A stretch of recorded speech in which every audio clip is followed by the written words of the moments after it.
New to Medical Device Sales Meetup in Tampa, Florida, September 7th. Come join us where you're going to be networking with other individuals looking to break into medical device sales, with reps that are already in medical device sales that have had success in medical device sales. And it's just a time for community. We have our current and past people from New to Medical Device Sales. They get to meet each other in person. We go over different things we're seeing in the industry, and it's a time for you all to network and meet other like-minded individuals. And this is our time where we make it family-like, like you're gonna see from past events that we've done. So come, mark your calendars, come learn more about medical device sales, how to stand out, how to break into an amazing industry, and how to be a top performer in medical device sales. If you have any questions, click the link below to find out more information. And I can't wait to see you in Tampa, Florida on September 7th.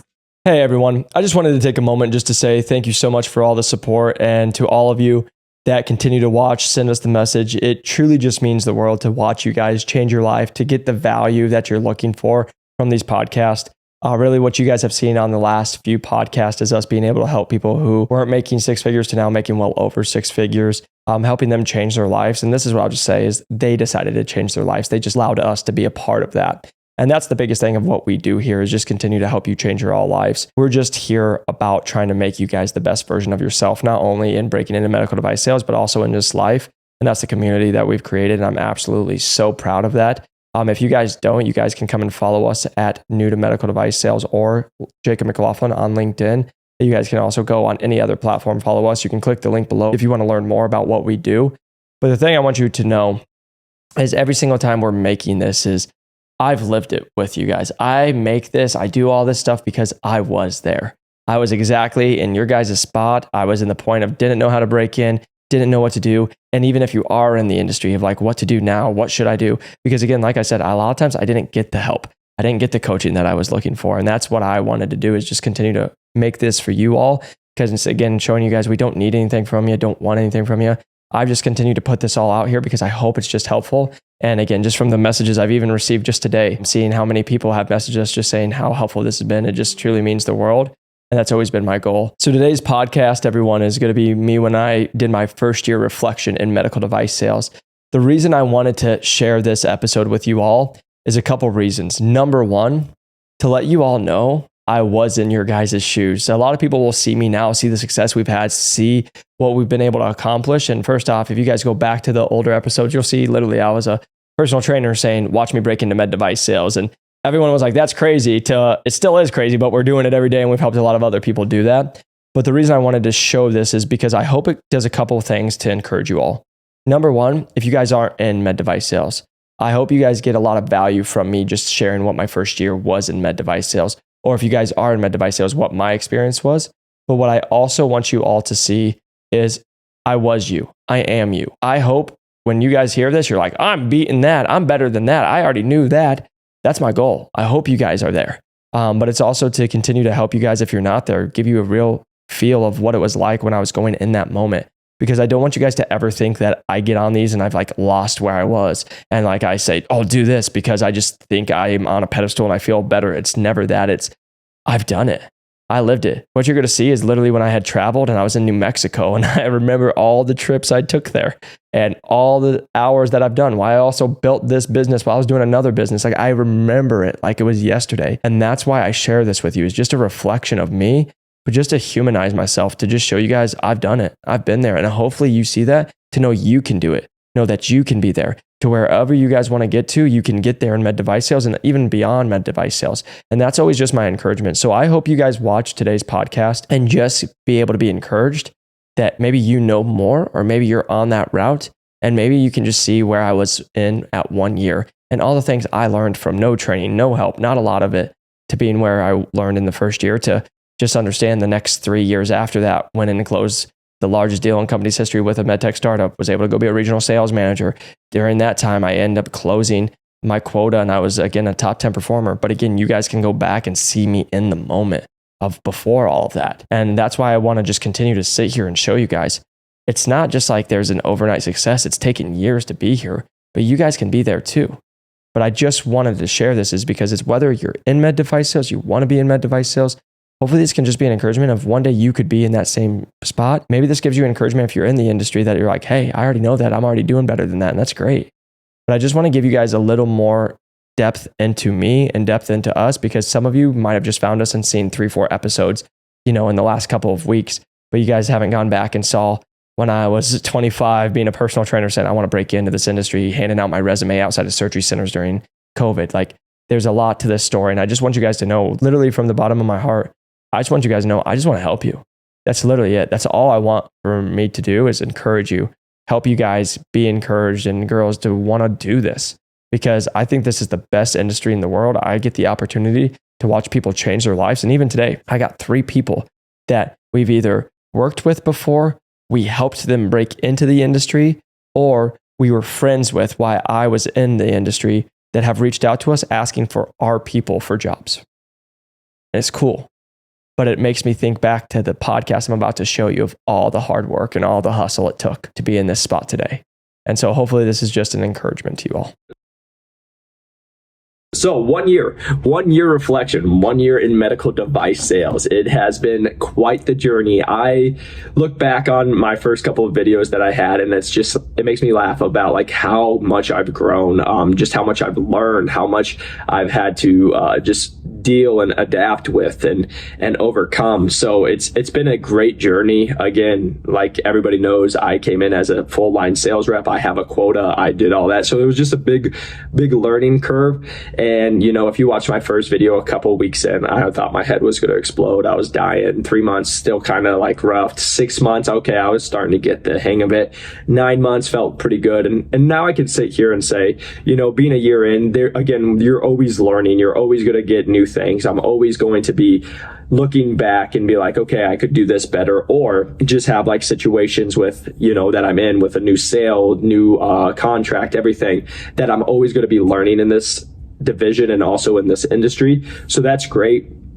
But you just overcome so much, and especially just like to see where I was, not knowing how to put deals together, not knowing how to really do anything, not even knowing what a dropping a tray is, and now to where I'm at now, performing and just growing, and again officially at 1 year. So it's just been a lot of fun to see that growth. But let's go into some of the tips I can give you guys. So when I'm looking back at 1 year, these are the things I've really learned, and I've probably stated them before on the podcast, but I really just want to go over. This is like my 1 year reflection of what I've learned during this last 1 year. Number one, million different hats. And I've said this so many times, but like literally you wear a million different hats. You are, even just today, to give you an example. So I traveled out here last night. So yesterday, let's play it back. Tuesday, I ran trays and ran equipment to all my cases. Wednesday, I was covering cases. I was returning emails, getting set up meetings. I was traveling, got here, had to send stuff from where I'm from to here. So FedEx, traveling, making sure that I'm getting stuff signed up or set up. Got meetings set up today to go meet with new doctors, going to go put on a breakfast/lunch here in a little bit. Then I will be going and covering the case. I will be meeting with the directors at that facility. Then from there, we'll be running back to FedEx, shipping stuff out, going to my car, and then driving or flying back. So again, that's just like a little stint, but like basically what I'm saying there is you're doing in services, you're doing selling, you're doing lunches, you're doing case coverage, you're doing like a million different things. And I just never knew this job would ever require that much, right? Like I thought it was like, okay, I'm just here to sell, right? No, you're not here to sell. You're here to do a lot of different things, plus sell, right? So there's just a bunch of different things, a million different hats you're going to be wearing, a bunch of different responsibilities that you're going to be doing, especially when you're a full line sales rep. So now I can push this to the associate, right? If you guys are the associate sales rep, you're probably not wearing as many different hats, but you're still going to wear a lot of hats, right? Like you're going to be case coverage, you're going to be running trays, you're going to be picking up equipment, you're probably going to be setting up a lunch, you're going to be, you're going to be doing all the helpful things. But then once you break in as a full line sales rep, then it's like, You're responsible for those lunches. You're responsible for prospecting, finding the new doctors. You're responsible for everything that happens, even with your associate. If there's a problem with the associate, you're the one who gets called in to go deal with it. So there's just a bunch of different things. Me personally, I don't have an associate just with my territory because, like I said, it was underperforming, so they're not going to put an associate in with it. So I do everything, which has been great. That's a great learning curve for me to just, again, get my stripes being the associate and also doing everything else. So that was number one, is just a million different hats. And I can't put that off enough. Like, if you guys think you're going to just be doing one or two things, you're not. You're going to be doing a million things. So just add that in right away. Number two, you're going to be putting out fires. You might as well just go buy a fireman hat and just be ready to have a hose and put out fires. And I joke around about that, but it's the reality of my day is I am just putting out fires all day long. I'm putting out where, when there's problems that arise, pricing that arise, doctors want better pricing. And then it's like, okay, but now the case got changed. Now, here's a reality. I've mentioned this on the podcast before. There was one time, I'm here actually in my other state, but I was here in this other state, and within 7 minutes, I think it was 3 phone calls, 7 emails, and I was at the case. The case I was at just got pushed back 2 hours, which was going to be very close for me to even stay for when I even traveled out there, because my flight was leaving. There wasn't another flight for the night, so I had to take that flight. So I'm dealing with trying to make sure everything's set up. They could run it if I need to leave. Then I had 3 phone calls. 1 phone call was from my manager about an account, 1 was about recall of equipment, and the other one was about a prospect that I had to take care of. And then these 7 emails that came in, all from made a sale, which was great. 3 cases got added on and I'm not there, so I'm having to call my associate to go run cases or run trays to get the cases for the next day, because the surgery scheduler at that time for this account didn't let me know, and there was a miscommunication. And so then I'm having him run around. I'm having accounts have questions about pricing, and they're wanting to set up meetings, so we're setting up meetings for that. I have an account wanting to place an order where they need equipment ran to them for disposables. So again, I'm just showing you, that was literally probably a 10, 15, 20 minutes of dealing with everything, just high stress, holy crap, what is going on, right? Dealing with literally all those topics could be one thing you just sit on and you kind of work on, and it literally all came in within minutes of each other, and you're trying to deal with all of it. And they're all, again, and that's the other thing, it's not like it's just oh, I'll just put that off till tomorrow. They're all high priority messages that you need to get back to. So just again, million different hats that you're going to be coming into, but then a firefighter, you're going to be putting out that. And then also once you get in, I tell this all the time, sometimes you go in and the staff loves to see you. Sometimes you go in and the staff does not love to see you. So you're dealing with that. There's sometimes I've dealt with accounts that they don't want me there, and when I say they, there's the staff or management, and when I say they don't want me there, it's not like I'm not allowed or anything, but they're just they don't care everything. I've told this story before, but I've had an account where I showed up, I had a brand new doctor going, my insert that they own, they own the equipment, was missing. And the lead that's in charge of my division was just oh, that sucks. And I'm like, well, now we can't do the case. And she's like, yeah, I know, that sucks. And I'm like, well, you're going to buy a new one today. And she's like, well, no, we'll see. And I'm like, no, if we need to go to the higher ups, we'll go to the higher ups. That's fine, because you just cost me a case. You just cost me a doctor. You just cost me, again, this is where I tell people, you're dealing with people who don't really care because it's just you, but you're at the end of the day, that's my paycheck. That's my livelihood. That's my business that you just screwed up because you suck at your job. And I get really passionate about that. I get really pissed about it, because I've learned about this industry is there's so many people, and again, it's everywhere, but there's so many people who suck at their job, and there's so many people who don't give a crap and don't care about what they're doing. They're just there to collect a paycheck. So when you're there to go above and beyond, they're they don't care. And they actually find you probably more of an annoyance, because they're oh, we don't want you here, or we like someone else, or we don't want to put in the work, and you're asking us questions to actually make us work. So that's just putting out fires. And so again, I made the sale. They bought it because they were going to, or they were going to find the insert within the day, and I wasn't going to wait because they just cost me a sale. But like, again, that's another fire, right? How do you like to show up?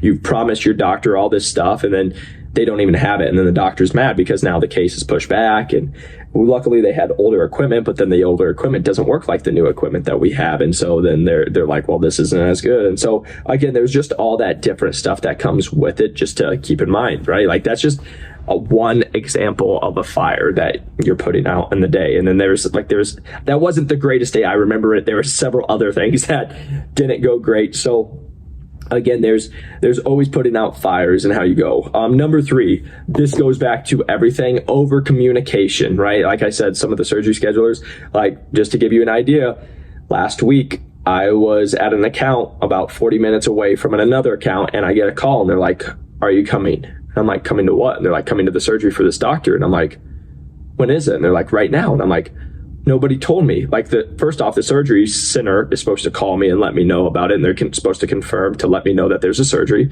And then the surgery scheduler for the physician is supposed to call you, right?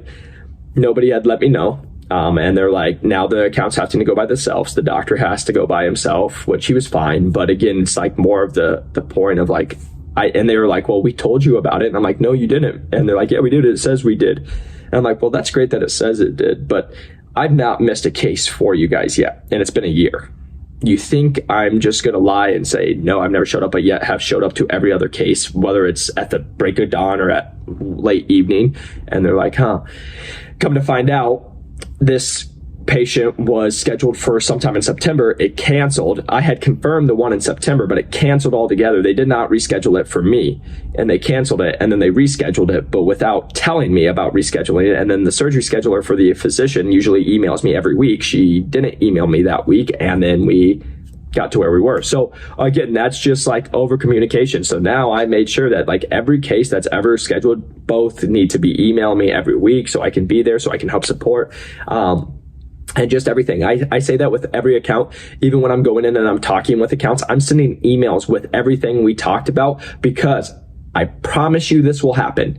You will agree on something. You come back 2 weeks later and they'll be like, I never said that, or we never discussed that, because they have a lot of, like, these people have a lot of other things going on.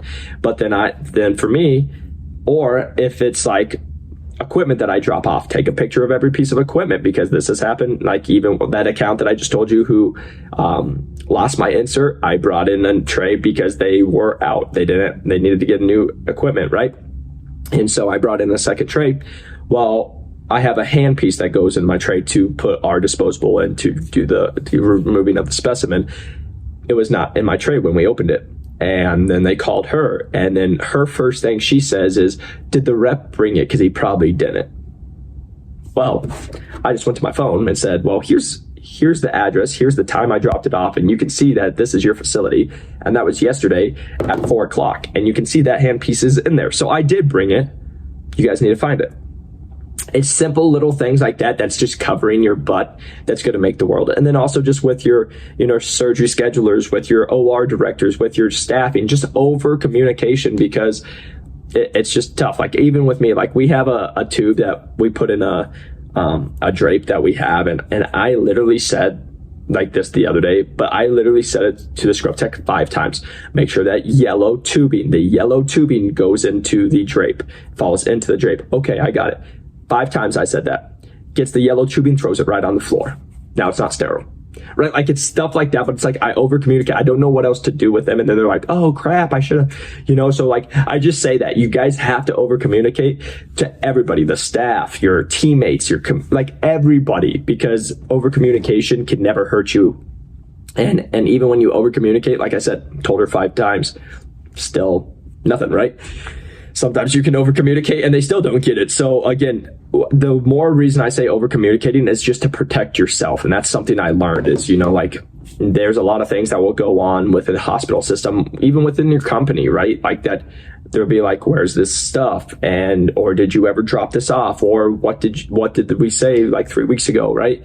And so every time I stop at an account and we have a discussion, I send a follow-up email about what we talked about that day. And hit every point, because then when I come in a couple weeks, we can bring that back up. I can show it. And I can't tell you how many different times that's happened where they're like, we didn't talk about that, or I don't think we did. And I show them in the email here, this is what I sent you 3 weeks ago, where telling you that we did discuss it. And then they're like, oh, okay, yeah, right. Like, people forget, I forget too, but I have to write it. And so again, just documenting everything. So when those times do come up and they're like, no, we never did that, or you never said that, or you didn't bring that equipment in, you can cover yourself. So that's been a big thing that I've learned over this last year. Number 4, this is a big one. Control what you can control. And this has been something I've been a lot better at the last 3 months. There's a lot of, like I said, fires that come up, headaches. There's stuff that's out of my control that a lot of times I can't deal with, but I'll get stressed. I'll get, anxious because again, like I said this to everybody, it starts when the results start going down, that's your livelihood. That's your quota. That's your paycheck that's getting affected. And so when there's things that's out of your control, it can be frustrating, but also you got to get to the point where, for myself, it's like, well, what good does it do to be mad and upset about this? Because I can't change it. It's like a lot of times when it's corporate, I'm not changing that.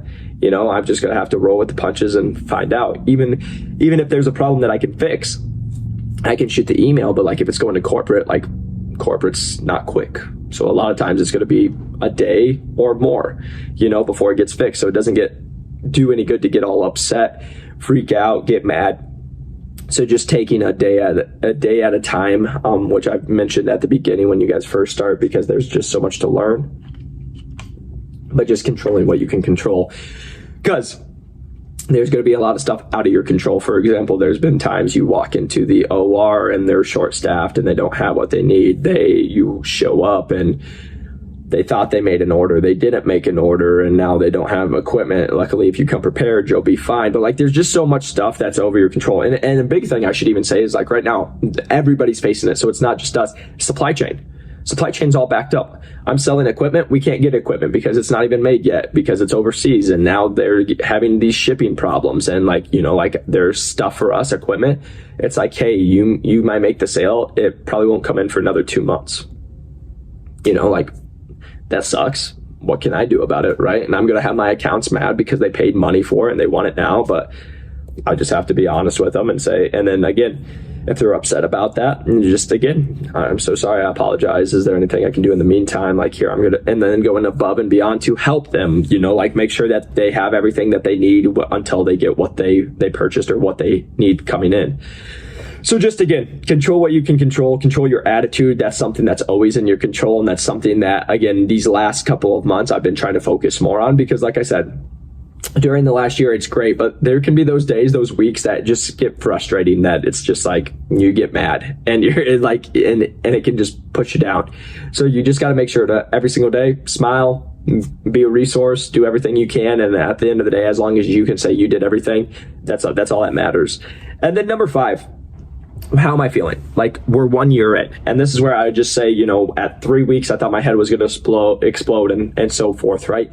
At 1 year, I feel very confident, and that's why I told people, I always joked around with people when I broke in. I told myself, I just came in with the mindset that the first year is going to suck. And when I say that, that doesn't mean negative. It just means I'm going to learn so much. I don't know the world I'm in. I have so much to understand, to experience before I'm going to actually be feeling confident in it.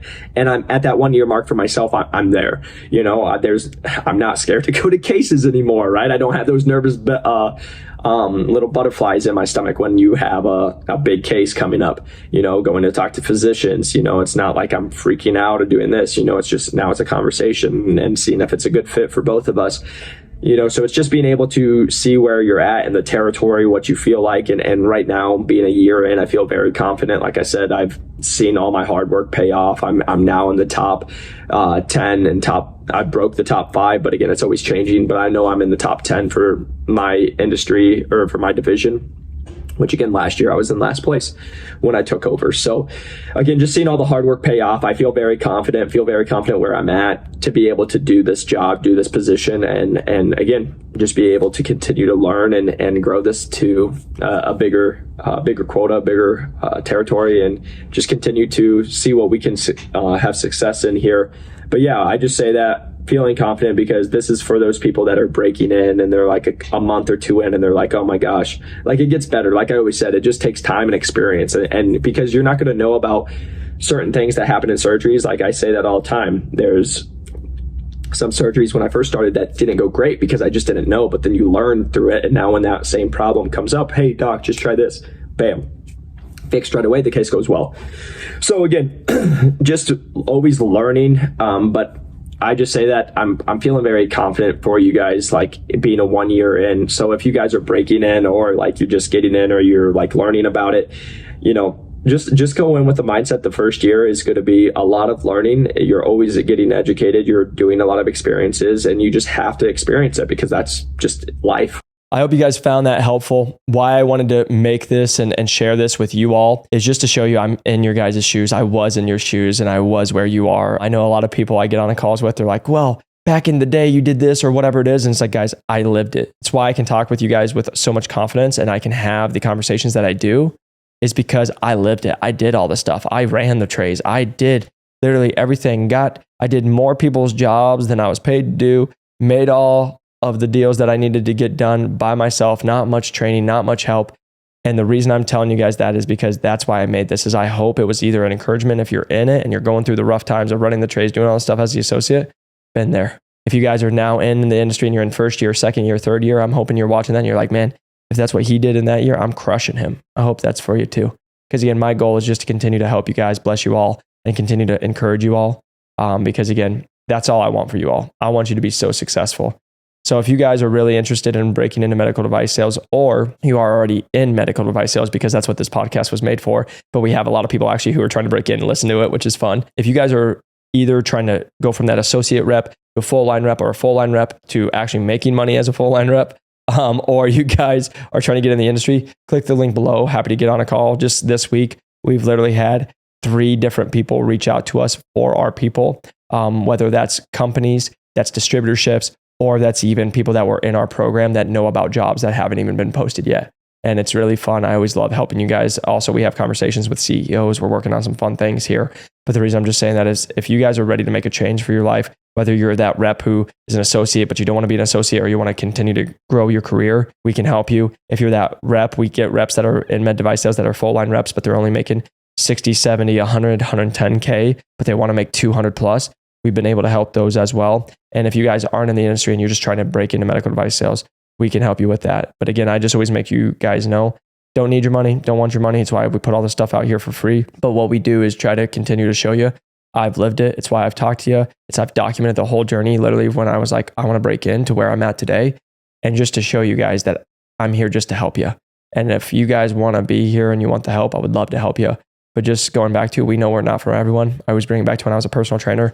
I can't train everyone, even if I wanted to, and not everyone's going to want to train with me. And we know that, and that's okay. But what we do work with is the top performers that want to be top performers, that want to learn, even if they're not right now, and they want to learn how to make a difference and go live the life they want, be around other people in a community that want to be the best versions of themselves. And that's what I would just end with is I don't just help you guys break into med device sales. I don't help you just do medical device sales. I hope you guys change your lives. Because if you go on to our testimonials and you see the hundreds of testimonials, and then you go on the podcast that we have, you see all the guests that we've had on new to medical device sales that we've helped and got the value for, you guys will be able to see like the reason they do the videos, the reason they do the podcast with us compared to everybody else that you can't see that at is because we truly changed their life. I hope that you can hear in my voice. That's all I want for you all. Because the last thing I'll sit here and tell you is I just got the opportunity to go home. Unfortunately, I had a family member pass away and was home with my family. And I got to see my family. I love hanging out with my family. But it's always that reminder of when I go home is I was the one person to break away. I was the one person that bet on myself. And every day I get to watch people who decide to stay poor and stay in places they don't want to be. And that's why I created all of this. Honestly, I just created this because I want to help people. That's it. That's all I've ever done is I just want to be a light. I want to help you guys. And I don't want you to live the life that you don't want to live anymore.